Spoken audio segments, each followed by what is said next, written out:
This is 5 tech things that you should know about, episode number 41 for June 4th, 2010. Brought to you by Mozy.com.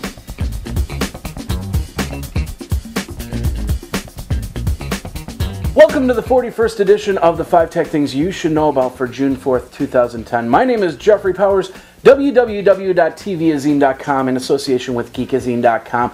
And, of course, brought to you over on Blip TV and techpodcast.tv. So you can get a lot of great content there. You can now check it on your Roku. You can now check it on your Boxee. You can now check it out. Thanks a lot for checking it out. Of course, subscribe to the channel. We'll be up on iTunes with the 5 tech things very, very shortly. So you can get it up there. Of course, this show was impossible if it wasn't for our friends over at Mozy.com. Backup now, backup often, backup on-site, and backup off-site over at Mozy.com. You have the option. You should take it. You should upload. Use that code GEEK. It's going to get you 10% off, and of course, it supports the 5 tech things that you should know.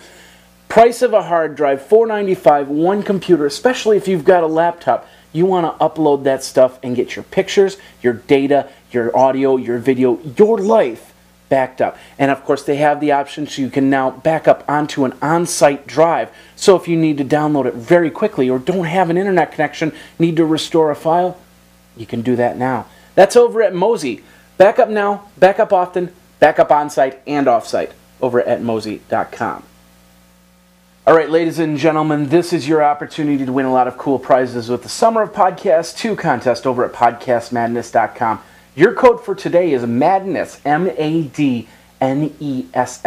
Go over to podcastmadness.com, enter in that code on the right side along with your name and your email address, and you will be entered for the grand prize. Lots of prizes, 31 participating shows, at least 31 prizes, but we're going to have a lot more than that, so you have a good chance to win. Of course, every time you enter in a code per email address, you'll get another chance to win, which is really cool.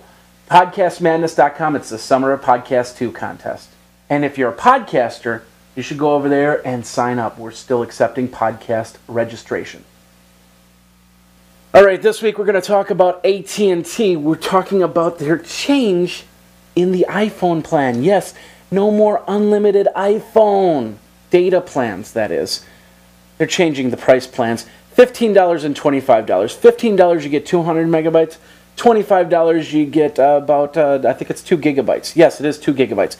200 megabytes, if you're an email junkie and that's all you do, that's perfect for you. But if you're only an email junkie, why are you getting an iPhone anyway? Doesn't make much sense to me. Now, what's really interesting is Steve Jobs just said, a month ago, about the Apple iPad and said, yeah, we've got this great data plan for $25. You get it unlimited per month. And now AT&T is saying, I don't think so. No, we're not doing that anymore. No.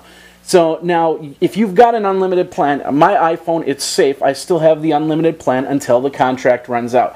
Then I have to switch to the tiered pricing. I'll probably go 2 gigabytes. But next week, what I'm going to do is I'm going to figure out how much data I go through in a week so I can calculate if 2 gigabytes is worth it for me or not, or if I should start thinking about a different type of phone for my next contract. Of course, the iPhone, the new version of the iPhone, is going to be debuted next week at the WWDC, most likely, and come out in stores very, very soon. So if you're into the new iPhone, you're going to have to pay those tiered prices. Sorry. Do you remember in the 50s we had the Great Space Race, and now in the 2000s we have the Great Internet Race? Julius Genakowski, of course, a big proponent on getting the internet to everybody, is out there and pushing it. Now, if you're in a suburban area, if you're in a big city and stuff like that, you've probably got some pretty darn good internet speeds. But they're not as good as if you were over on the United Kingdom, if you were over in Germany, if you were over in Africa, I guess. They've got better speeds than the United States. So that's what we're doing, is we're working on getting better speed. Don't think of it, though, as better speed. Think of it as internet for everybody. You know, people like farmers, people that live in rural areas, people that live in mountainous areas, they can't get to the internet because they won't have the broadband speeds. They have to deal with either dial-up or some sort of satellite signal. This is the idea of this plan, is to get internet to everybody for education purposes. So don't hope that you're going to get like 300 megs download, 300 megs upload so you can get all your videos and audio through stuff like BitTorrent or anything like that. However, this will be actually pretty cool once we can get things going here. Access for everyone. I am totally for that, and I think they're on the right track. And of course, they do have a plan to do that. I can't wait to hear what that plan is. Kindle won't die. At least that's what Jeff Bezos is saying. The new Kindle 3 is on its way.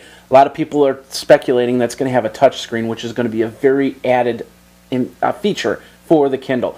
There are still a bunch of people that like the idea of a monochrome display, and I don't blame them. When you're reading books, you want to have something a little bit more dedicated. I still like the tactile feel of a book. I'm sorry, that's the way I am. However, if they can set it up where they're working with some of these companies, some of these nonprofit companies that are making these books that are public domain into podcast books, audio books that are also public domain, so there's no price involved. If I can actually listen and read a book at the same time, I'm happy because I get more attention out of it, and I can sit on a plane and I can read a book and listen to it at the same time. It's awesome. So I'm hoping the Kindle 3 will have that option. Right now, they're going to get the Kindles out to, and they're starting out at Target stores, probably end up in Walmart's, probably end up in Best Buy's eventually, but $259 is the price tag for the Kindle. A good price drop. It needs to go lower. $150 at the most for any type of e-reader. The first e-reader that gets it to $100 is pretty much going to win. OTPC we talked about last week, one tablet per child. If that hits $100, these e-readers are going to be pretty much extinct.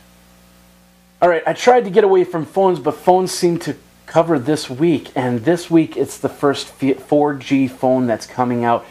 Sprint has got it with the EVO 4G phone.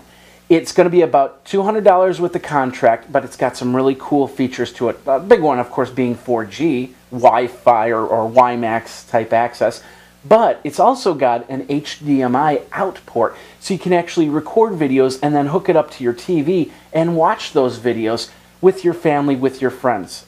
That's a pretty cool little option. It's got a lot more bells and whistles, and it's out now. I've heard, even though that they said it was supposed to be out by the weekend, I've heard that Best Buys might have it. Might be worth going to the Best Buy to check it out. I don't know. Alright folks, do you remember your bicycle when you had that little device that you hit the little button and it would flip onto the tire and start spinning around and make that little light go on while you were driving at night or riding your bike at night? Well, Nokia has taken that concept and turned it into a phone charger. Not the first time it's been done, but probably the first time it's been done where it's very affordable. $18 by the end of the year if you can get this, if you ride a bike around town. And it's simply just this little device that hooks up to the tire, spins when the tire spins, and you can go from there. Now you need to get about 4 miles per hour, 6 kilometers per hour if you're over in the UK, and you need to have it consistent. Of course, 10 minutes worth of biking means about 10 minutes worth of charge time. So you're going to have to be on your bike for a good 2 hours before you get 100% charge. Don't always use this to charge your phone. Not a good idea. When you charge your phone, you should always set a plan to charge it when it's at its minimum and charge it till it's at its maximum. Otherwise, you're going to hurt your battery. That's always been the case.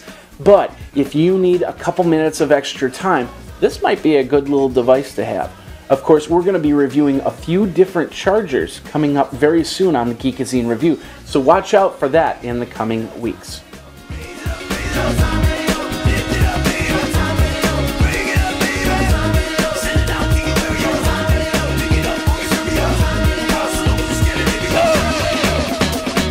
And that is the 5 tech things that you should know about. My name is Jeffrey Powers, www.geekazine.com, tvazine.com as well. Thank you very much for watching the show, and thanks to all the brand new viewers that have watched the show. It's amazing. Go over to Mozy.com, use that code GEEK, because of course you support. Until next week, next Thursday, you guys take care.